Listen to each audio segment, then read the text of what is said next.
Hello everyone and welcome back to Joys That Flies. If you're new here, my name's Cassidy and I deal with the sewing side of this channel. So in today's tutorial I'm going to be showing you how to sew a French seam. Now this is the best seam to do instead of just sewing a seam in a normal way and say with an overlocker to finish it, because it's perfect if you're using more delicate fabrics or fabrics that are really sheer that you can see the seam through.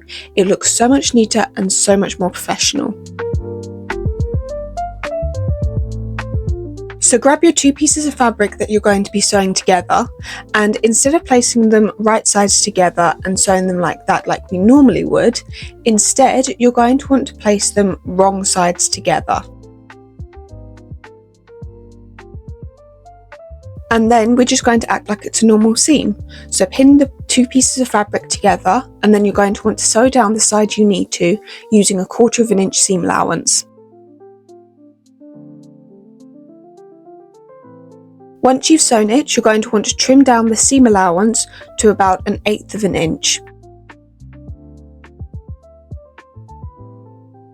Now take your fabric over to your ironing board and you're going to want to fold your fabric in half, wrong sides facing out, and then just give that seam a good press so that it's nice and neat.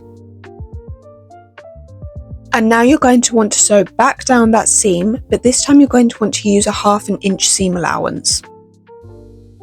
Once you finish sewing it, you can open your fabric up and give that seam a really good press with your iron, and you are all done.